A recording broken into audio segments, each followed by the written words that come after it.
ការពីកន្លងទៅខ្ញុំកណាអាត្មាភាពតែងតែឮពាក្យថាសត្វបរោខោហើយពេលដែលខ្ញុំកណាអាត្មាភាពបានទទួលស្ដាប់នៅពាក្យនេះហើយតែងតែមានការគិតនិងត្រេះរិះពិចារណាជារឿយថាតើអ្វីទៅជាសត្វបរោខោហើយបើតាមការបកស្រាយរបស់អ្នកនិយាយគឺគេចង់សំដៅទៅលើតែព្រះសង្ឃដែលបួសរៀនហើយទៅរៀននៅវិជ្ជាផ្សេង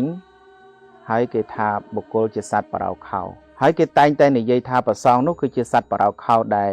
រស់នៅក្នុងសំណាក់របស់ព្រះសម្មាសម្ពុទ្ធហើយទៅរៀននៅមុខវិជ្ជាផ្សេងផ្ទុយអំពីពុទ្ធឱវាទរបស់ព្រះសម្មាសម្ពុទ្ធទៅវិញជាការពិតណាស់ធម៌របស់ព្រះសម្មាសម្ពុទ្ធព្រះអង្គតែងតែអប់រំទូមានព្រានបដៅឲ្យសត្វដើរចេញចាកនៅសេចក្តីទុក្ខ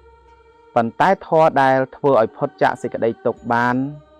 មិនមែនយើងគោរពប្រតិបត្តិត្រឹមតែមួយថ្ងៃត្រឹមតែមួយពេលត្រឹមតែមួយឆ្នាំត្រឹមតែមួយជាតិហើយបានទៅដល់នៅសេចក្តីចាកទុក្ខនោះទេធម៌រួចផុតចាកសេចក្តីទុក្ខបានទល់តែយើងសន្សំពីបច្ចុប្បន្នជាតិនេះតរៀងទៅបើអ្នកជាបរិស័ទរស់នៅក្នុងសំណាក់របស់ព្រះសម្មាសម្ពុទ្ធអ្នកត្រូវតែត្រង់ត្រាប់ស្ដាប់ពុទ្ធឱវាទរបស់ព្រះសម្មាសម្ពុទ្ធឲ្យបានច្បាស់ថាអំពើល្អវាមិនស្ថិតនៅលើពាក្យសម្ដីការនិយាយតែមួយមុខនោះទេអំពើល្អស្ថិតនៅលើរឿងទាំង3យ៉ាងទី1ផ្លូវកាយទី2ផ្លូវវិជ្ជាទី3តាមរយៈផ្លូវចិត្តអញ្ចឹងបើកាលណាយើងគ្រាន់តែនិយាយល្អហើយធ្វើមិនល្អនោះ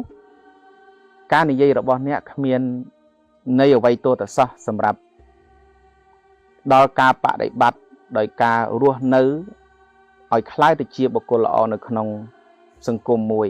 ដូច្នេះបើសិនជាអ្នកចង់កិច្ចផុតអំពីពាក្យថាសត្វបរោខោអ្នកត្រូវតែជាមនុស្សយល់ដឹងច្បាស់លាស់ថាតើអ្នករស់នៅទីកន្លែងនេះរស់នៅលើទឹកដីនេះរស់នៅក្នុងបច្ចុប្បន្នជាតិនេះគឺអ្នករស់នៅកន្លែងណាអ្នកណាធ្លាប់ជួយសង្គ្រោះអ្នកណាផ្ដល់ទីកន្លែងឲ្យអ្នករស់នៅអ្នកណាផ្ដល់ជីវិតដល់អ្នកឲ្យអ្នករស់នៅអញ្ចឹងបើសិនជាអ្នកចង់កិច្ចផុតពីពាក្យថាសត្វបរោខោលុះត្រាណាតអ្នករស់នៅស្គាល់តម្លៃរបស់ជាតិមាតុភូមិទឹកដីរបស់ខ្លួនឯងស្គាល់តម្លៃអំពីព្រលឹងដូនតាហើយបើសិនជាអ្នករស់នៅប្រកបទៅដោយភាពអាត្មានិយមរស់នៅចង់សុខចង់រួចផុតទុក្ខចង់រួចផុតការលំបាកតែខ្លួនឯង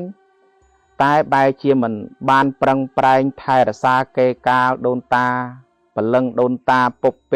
វរជនពុព្វវរោះដែលខំបូជាជីវិតដើម្បីការពារជាតិទឹកដីមាតុភូមិរបស់យើងហើយអ្នកមិនបានខ្វល់ខ្វាយអំពីគុណបំណាច់ទាំងឡាយនោះអ្នកពិតជាសត្វបរោខោយ៉ាងពិតប្រាកដប៉ុន្តែបើសិនជាអ្នករស់នៅឲ្យផុតចាកពីសត្វបរោខោអ្នកត្រូវតែជាមនុស្សកតញ្ញូដឹងគុណព្រលឹងដូនតាបុព្វការីជនយើងគ្រប់ជំនាន់ហើយការធ្វើបុណ្យធ្វើទានយើងត្រូវតែមានការរលឹកនឹកគុណចំពោះញាតិបុព្វការីជនទាំង7សន្តានរបស់ខ្លួនឯងផងយើងត្រូវតែមានការនឹករលឹកដល់អ្នកដែលលះបង់សាច់ស្រស់ឈាមស្រស់ពលីជីវិតដើម្បីជាតិមាតុភូមិរបស់យើងផងយើងរាប់គិតចាប់តាំងពីពុព្វបរោះតាំងពីសម័យមហានគររហូតដល់បច្ចុប្បន្នទូយ៉ាងដូចជាព្រះសម្មាសម្ពុទ្ធព្រះអង្គសម្ដែងជាមួយពពុទេវតាពាក់ព័ន្ធជាមួយនឹងធម៌ដែលប្រធ្វើឲ្យព្រះអង្គត្រាស់ដឹងបានព្រះអង្គសម្ដែងថាធម៌ដែលតថាគតបានត្រាស់ដឹងឡើងក្នុងโลกនេះគឺតថាគតបានត្រាស់ដឹងឡើងដោយធម៌3យ៉ាងទី1សច្ចៈទី2ខន្តីទី3កតញ្ញូសច្ចៈខន្តីកតញ្ញូ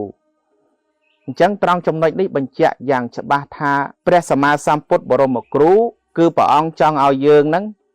ជាមនុស្សមិនអកតញ្ញូព ព្រះសម្មាសម្ពុទ្ធពេលដែលព្រះអង្គបានត្រាស់ដឹងព្រះអង្គរលឹកដំបូងដែលព្រះអង្គចង់ទៅប្រោះនោះគឺគ្រូរបស់ព្រះអង្គបន្ទាប់មកមេដាបិតារបស់ព្រះអង្គគឺមានន័យថាព្រះអង្គមិនដែលបង្រៀនសត្វលោកឲ្យភ្លេចជាតិកំណើតទេដោយជាសាសនាព្រះសម្មាសម្ពុទ្ធបរមគ្រូដែលចូលមកលើទឹកដីកម្ពុជានេះមែនពិតប៉ុន្តែឃើញថាប្រជាពលរដ្ឋខ្មែរដោយច្រើនគាត់គោរពប្រតិបត្តិចំពោះពុទ្ធសាសនាក៏ពិតមែនប៉ុន្តែមានមនុស្សដោយច្រើនគឺគាត់មិនដែលបោះបង់ចោលនៅប្រពៃណីទំនៀមទម្លាប់ទេនេះចង់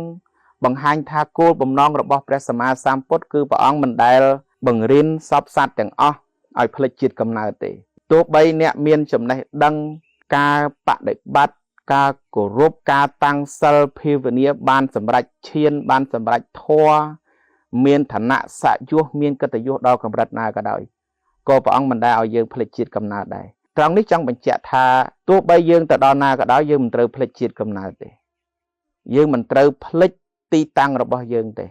ប៉ុន្តែបើសិនជាអ្នកបានខ្ពង់ខ្ពស់បានល្អគ្រប់យ៉ាងហើយភ្លេចនៅជាតិកំណើតភ្លេចនៃការសាងល្អភ្លេចគុណចំពោះអ្នកដែលធ្លាប់លះបង់ជីវិតដើម្បីយើងហើយយើងបែរទៅជាប្រាថ្នាតែសេចក្តីសុខប្រាថ្នាតែសេចក្តី